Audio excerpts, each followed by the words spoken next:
Using diversity as an asset in workplace necessities, recognizing the skills, knowledge, and potential of the diverse workforce and applying those in ways which improves organizational and performances.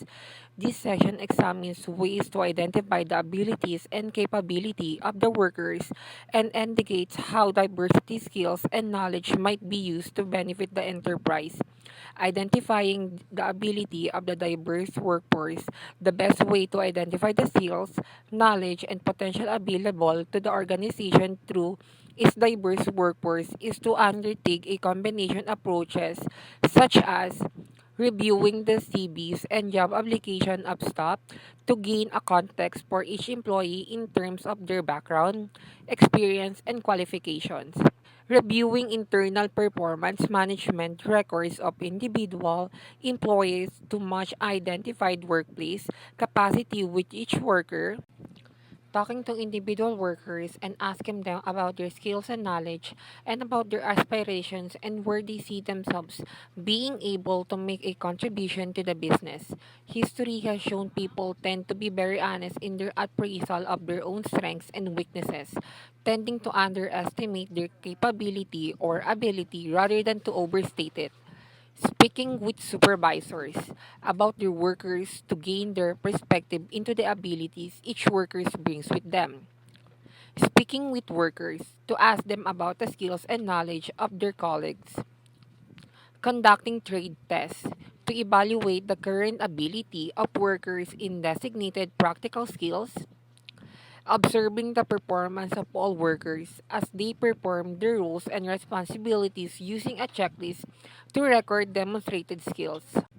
Applying the abilities of diverse workforce perspective, the abilities of a diverse workforce can be used to enhance management of the business in terms of planning and day-to-day operation of the organization, the work of colleagues as they benefit from the experience, expertise, and different perspective provided by diversity, the experience of customers as they engage with service staff who are more attuned to their needs, wants, and preferences. Exactly how these abilities will be used will depend on the blend of skills, knowledge, and experience which exists within the business and it's held by different workers,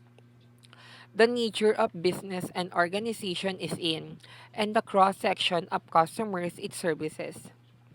the structure of organization and the job roles and employment positions available within the company, the plan for the business in terms of the directions it wants to take and the goal of the objectives it wants to fulfill, examples of how to make the most what is available. The following are ways to use diversity in the workplace to enhance organizational performances. Using staff with certain demographic characteristics to provide insight into the needs, wants, and preferences of people who share similar characteristics in order that this knowledge might be used to produce workplace print-based materials or customers in a language they know they can understand to support and enhance their experience with reference to items such as promotional brochures, receipts and tickets, tour notes and briefing sheets, safety information, itineraries, instructions and direction for tours, trips and interpretive activities, menus, optimize the online presence of the business. Employing staff with diverse background is key operational roles in enterprise to facilitate implementation of diverse among the workforce by engaging them for trainings other employees in relevant issues such as cultural awareness, resolution of cross-cultural misunderstandings, cultural respect, basic language training in other languages, strategic recruitment and selection, affirmative action of employees to fill identified diversity gaps in workforce. So the staff mix of the organization better reflects the markets served by the organization, demonstrate alignments with the public statement of the business, sales, and marketing with reference to using the diversity of staff available to the organization to better match the profiles of individual target markets. For example, the business may elect to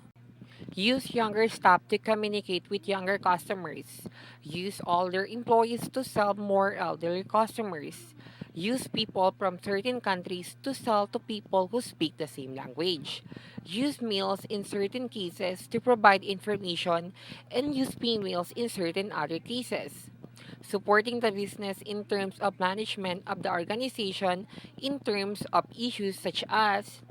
assisting with or providing advice in relation to planning strategies, campaigns, and activities to enable the organization to achieve the goals and objective of its stated business and strategic plans, develop and or revise plans to take advantage of emerging opportunities in the marketplace and mitigate the negative impacts of identified threats, develop new or improve deals, packages, tour trips, and customer experience based on their individual diversity characteristics with reference to product market factors, with reference to productive diversity, advising on marketing, advertising, and promotional strategies and materials to attract nominated target markets. Monitoring progress and customer feedback from their unique diversity perspective, arguably an enterprise where management does not implement diversity in its workplace is being negligent and failing to demonstrate due diligence towards the business.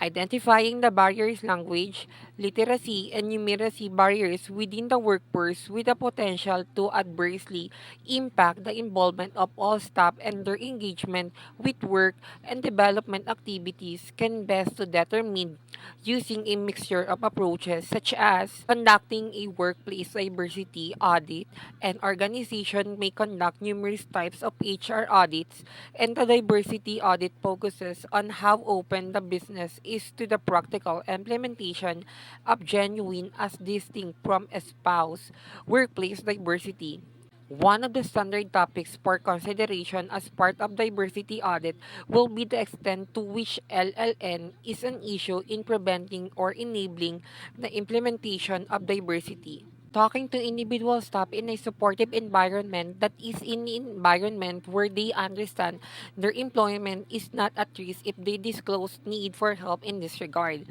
To determine the barriers they are experiencing in terms of their current workplace role, their future workplace needs as prescribed through the potential for promotion or advancement, analyzing workplace documentation with a view to identifying spelling and grammatical errors, incorrect use of language and or the use of poor language, words and phrases, calculation errors, omissions, identifying behaviors potentially indicating staff have language literacy and or numeracy issues such as high levels, abnormal or increasing levels of absenteeism, individual taking action or making excuses, providing reasons to avoid the task, employees displaying frustration with their work or demonstrating aggression towards those who question them about their LLN performance. Staff who consistently make mistakes, especially the same types of mistakes. Failures of workers to complete allocated work set for them by management by the required time. Employees who regularly ask their colleagues to complete their assigned work, instances where an abnormal amount of time is taken to complete relatively simple and repetitive LLN based tasks, continuing evidences employees are taking LLN based work home with them to complete it, checking with customers to determine their levels of satisfaction with LLN abilities of employees by reviewing their feedback with a focus on references to LLN issues they may have highlighted, talking to them with a specific focus on communication issues, using a trained LNN specialist to review workplace staff, analyze their standards or competencies, determine individual needs, reviewing the performance management records of individual staff in order to determine difficulties staffs are encountering, identify requests workers have made for assistance in this regard, observing staff as they perform their everyday workplace roles. 2. Assess competency with L&N prerequisites required for the tasks they are allocated. Determine the flow impacts of their action to other staff and to customers.